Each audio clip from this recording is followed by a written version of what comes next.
시청자 여러분 안녕하십니까? VOA 뉴스입니다. 북한 주민들의 자유와 인권을 촉구하는 북한 자유주간 행사에서 납북자 피해 가족들은 북한에 대한 압박을 지속해 납치자들이 모두 송환돼야 한다고 강조했습니다. 북한에 억류됐다가 혼수 상태로 풀려난 뒤 숨진 오토 원비어의 어머니는 북한 정권을 암적인 존재로 규정했습니다. 김칸희 기자의 보도입니다. 북한 자유주간 폐막을 하루 앞두고 허드슨 연구소가 주최한 북한 납북자 관련 토론회에서 피해 가족들은 미북 협상 중에도 북한의 납북자 문제 해결을 지속적으로 요구해야 한다고 밝혔습니다. 특히 17개월 동안 북한에 억류됐다 의식 불명 상태로 풀려난 뒤 사망한 미국인 대학생 오토 원비어의 어머니 신디 원비어는 북한은 김 씨 일가 말고 다른 사람들에 대한 존중은 없고 거짓으로 가득하다면서 북한 정권을 지구상의 암적 존재로 규정했습니다. North Korea to me is a cancer on the earth. And if we ignore this cancer, it's not going to go away. It's going to kill all of us.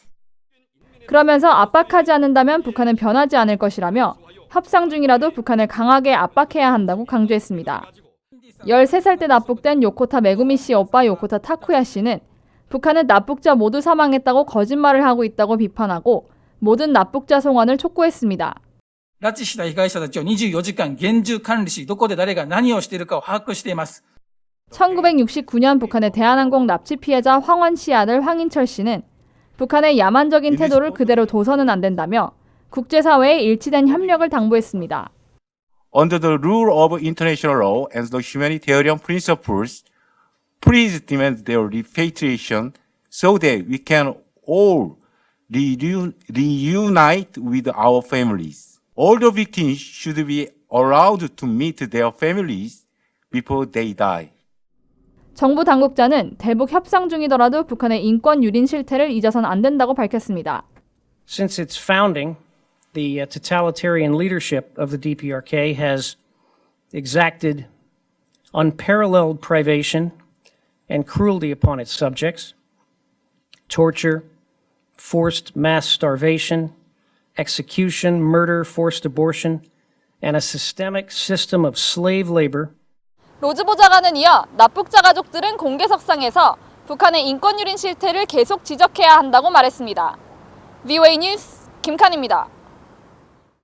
강경화 한국 외교부 장관이 비핵화와 평화체제 협상에 북한 인권 문제는 우선순위 의제가 아니라고 밝혔습니다. 강 장관은 3일 서울주재 외신들과의 기자회견에서 비핵화를 만들어 나가는 과정에서 북한이 국제사회와의 교류가 커지면 인권 상황이 더 호전되고 언젠가는 이 문제를 좀 더 본격적으로 논의할 수 있을 것이라면서 이같이 말했습니다. 또 최근 중국에서 체포돼 강제 북송 위기에 처한 탈북자 7명의 문제와 관련해 이들 탈북자들의 안전을 보호하고 강제로 북한으로 돌아가지 않도록 하기 위해 모든 외교적 역량을 다 동원하고 있다고 밝혔습니다.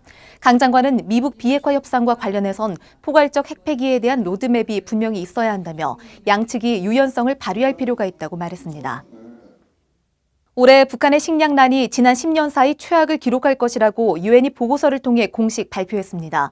수년째 이어진 기상이변이 대북 제재와 맞물려 북한 주민 40%가 굶주림에 직면했다는 건데 전문가들은 근본적 문제 해결은 북한 정권의 경제개혁에 달렸다고 지적했습니다. 안소영 기자입니다.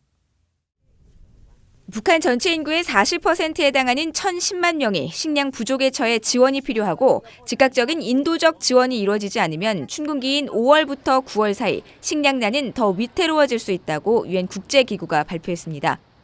지난 3월 북한에 들어가 식량 실태를 점검한 유엔 식량농업기구 FAO와 세계식량계획 WFP는 북한의 식량 안보 평가 보고서를 통해 올해 북한의 1인당 하루 식량 배급량은 300g으로 목표치인 550g에 훨씬 못 미치고 있다고 밝혔습니다.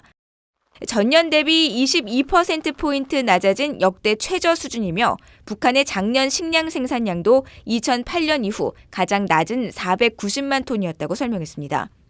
오랜 가뭄과 비정상적인 날씨, 또 농업 생산에 필요한 투입 요소 제한 등의 영향을 받은 것으로 분석했습니다. 국제사회의 강도 높은 대북 제재도 북한의 식량 상황에 직간접적 영향을 줬다고 분석했습니다. 휘발유라든지 디젤유라든지 통제를 받는 상황 아닙니까? 이 부분은 이제 북한이 그 트랙터를 움직이는 그 연료이기 때문에 트랙터의 가동이 이제 줄 수밖에 없는 그런 상황이죠. 하지만 북한의 식량 문제는 어제 오늘의 일이 아니라 과거부터 이어져온 구조적인 문제로 근본적 해결책이 필요하다는 분석입니다. Still have collective farms. Before they give any aid, they need to absolutely make sure that the North Korean government is reforming itself so that this doesn't happen every year.